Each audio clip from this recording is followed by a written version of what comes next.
Hello students, myself Falguni Sanghi, your social science teacher and today's date is 12th October 2020 and day is Monday. तो students आज की class में हम पढ़ेंगे Vardhan dynasty Pushyabhuti dynasty मतलब वर्धन वंश जिसको हम पुष्यभूति वंश के नाम से भी जानते हैं. This dynasty began in the 6th century AD near Thanishwar with the Pushyabhuti who was devoted worshipper of the Shiva.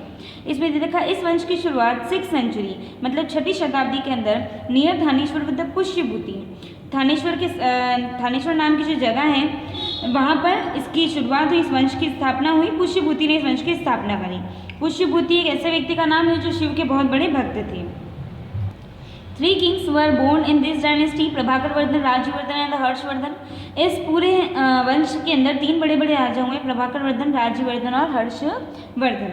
After the death of the Prabhakar Vardhan his elder son Rajyavardhan ascended the throne. Prabhakar Vardhan की मौत के बाद उनका बड़ा भाई राज्यवर्धन जो है उन्होंने गद्दी को संभाला. बट शॉर्टली लेकिन कुछ समय बाद ही आफ्टर हिज कोरोनेशन अपने राज तिलक, कोरोनेशन का मतलब होता है राज तिलक, यहाँ पे लिखना ठीक है. तो उनके राज तिलक के कुछ समय बाद ही was engage to in the several battle and was assassinated by Gaud ruler Shashank in the 606 AD. इसमें दे रखा है कि उनका जैसे ही राज तिलक हुआ इसके बाद से वो युद्ध में शुरू हो गए और उनके साथ बहुत बड़ा विश्वासघात हुआ और उनकी धोखे से मृत्यु कर दी. किसने? गौड़ रूलर मतलब गौड़ वंश का जो राजा था जिसका नाम है शशांक, उन्होंने उनकी मृत्यु कर दी 606 के अंदर. आफ्टर दिस इसके बाद his younger brother Harshvardhan become the ruler who ruled for 40 years. इसमें देखा है कि सबसे पहले प्रभाकर वर्धन थे, उसके बाद राज्यवर्धन, अब इनके बाद राज्यवर्धन के बाद हर्षवर्धन जो है राजा बने और इन्होंने 40 साल तक राज करा जो कि राज्यवर्धन के छोटे भाई थे. Became the ruler who ruled for the 40 years and expanded his empire. और इन्होंने अपने साम्राज्य को भी बढ़ाया हर्षवर्धन ने. He did not have any children, इनकी कोई भी बेटा नहीं था. So Pushyabhuti dynasty ended with his damage. और इनकी मृत्यु के बाद से ही पुष्यभूति डायनेस्टी जो है वो पूरी तरीके से खत्म हो गई क्योंकि इनके कोई बेटा नहीं था तो साम्राज्य संभाले कौन. Situation was extremely critical at the time of the Harshavardhana ascended the throne. इसमें देखा है जब हर्षवर्धन को राजा बनाया गया तब जो परिस्थितियाँ थी वो बहुत ही ज़्यादा खतरनाक थी. गौड़ मतलब गौड़ जो कि बंगाल के रहने वाले हैं. Ruler Shashank was assassinated his elder brother Rajyavardhana younger sister Rajshri went away to unknown place to see her life. Soon the Harshvardhan was successfully in finding whereabout of his sister. He entered into an alliances with the king Bhaskar Varma of Kamarpur and sent a large army against Shashank through the south. His enemies were forced to return from banks of the river Narmada around 620 by the king Pulkeshin II.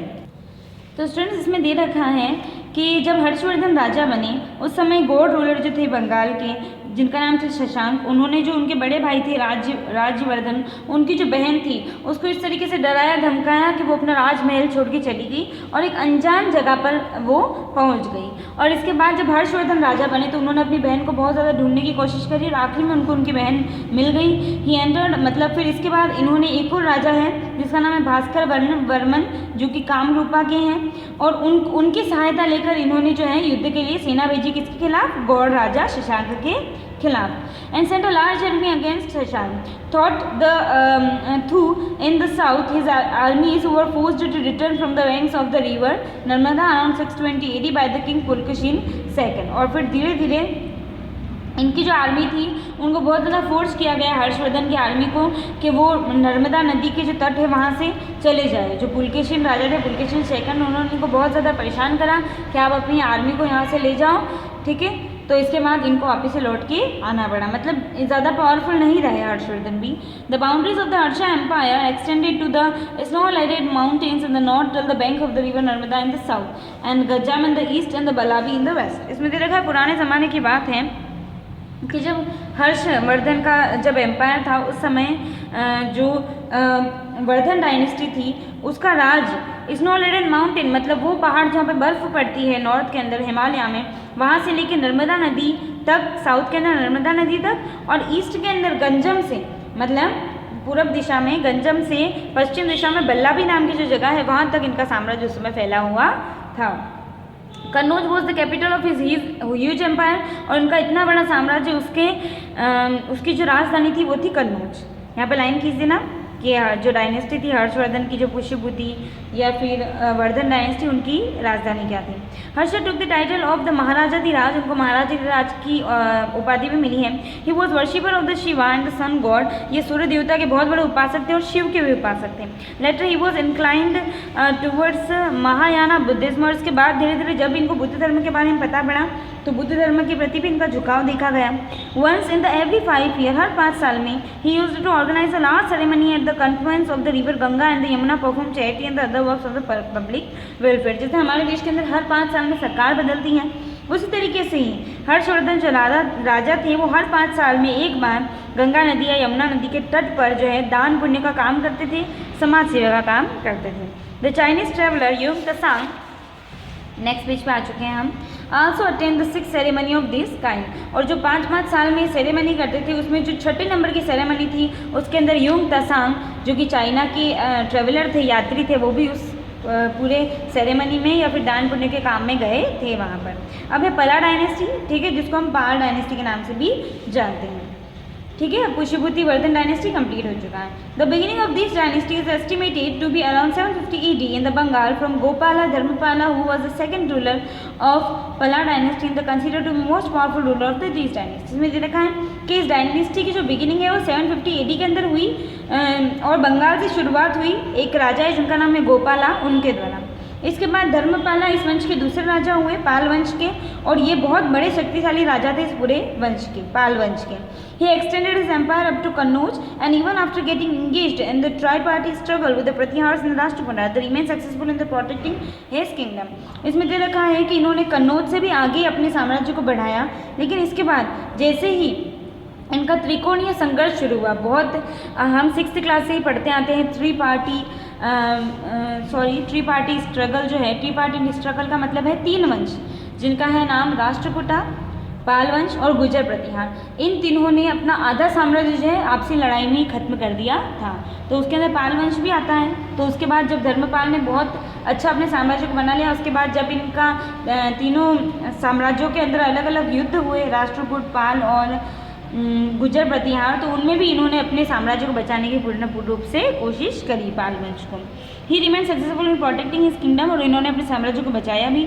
His son and the successor Devapala also emerged victorious in the several battle. और इसमें दे रखा है कि धर्मपाल के जो बेटे थे और उत्तराधिकारी थे जिनका नाम था देवपाल, उन्होंने भी बहुत सारी विजय जो है युद्धों में हासिल करी।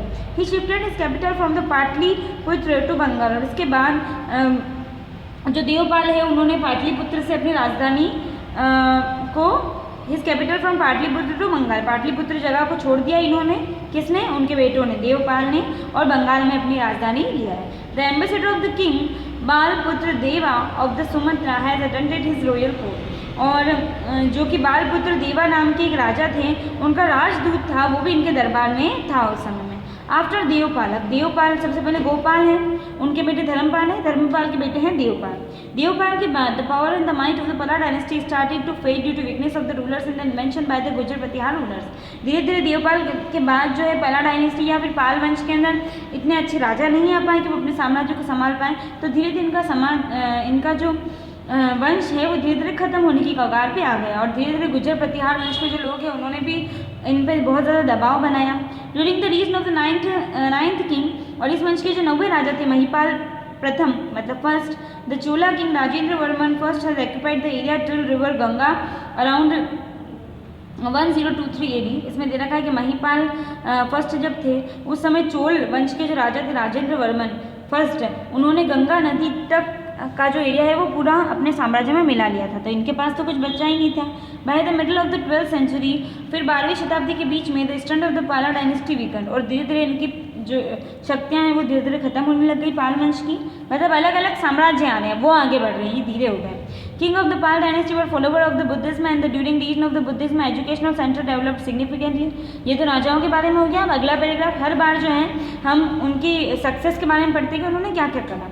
तो पाल वंश के जो राजा थे वो बुद्ध धर्म को बहुत ज़्यादा मानते थे, और बुद्ध धर्म के अलग अलग मठ या फिर शिक्षण संस्थान भी इन्होंने उस समय खोले थे, educational centres. The very famous Mahaviharas of the Nalanda and the Vikramashila got protected from them, और नालंदा और विक्रमशिला नाम की जो बड़े बड़े विहार बने हुए हैं, बौद्ध विहार, उनको भी इन्होंने अपने समय में बचा के रखा था। The famous Buddhism monk Atisha was present during the region of the 10th Pala king नयापाल। और इनके जो 10वीं राजा थे पाल वंश के नयापाल, उस समय अतिशा नाम के बहुत बड़े बुद्ध धर्म के जो संत थे वो इनके दरबार में थे। Who had visited Tibet on the invitation of the king. और इसके बाद ये तिब्बत भी घूमने गए थे जब राजा ने इनको न्योता दिया था। Kings of the Pala dynasty वो great lovers of the art and architecture. और पाल वंश के जो राजा थे वो बहुत ज़्यादा कला और साहित्य में बहुत ज़्यादा विश्वास रखते थे। They gave patronage to get sculptures like Dhiman and the Vitpala. और धीमन और वित्पल नाम की जो बड़ी बड़ी मूर्तियाँ या फिर बड़े बड़े जो स्मारक है वो भी इन्होंने बनाए हैं। Many reservoirs were built during the Pal period was still present in the Dinapur district. और दीनापुर नाम का जो जिला है वहाँ पर आज भी पाल वंश के द्वारा बनाए गए बहुत बड़े तालाब, ठीक है, या फिर झीलें सब कुछ मौजूद है। तो आज हमने पढ़ा है पाल वंश, ठीक है, और वर्धन डायनेस्टी, वर्धन वंश, ठीक है। तो आज आपको इतना पढ़ना है और अभी तक अपना लेसन थोड़ा सा बाकी है, 1 2 3 4 5 पेजेस बाकी हैं, तो 2 दिन में कंप्लीट होगा, ठीक है स्टूडेंट्स। तो आपको पूरा वीडियो सुनना है और कॉपी चेक करवाने भी आना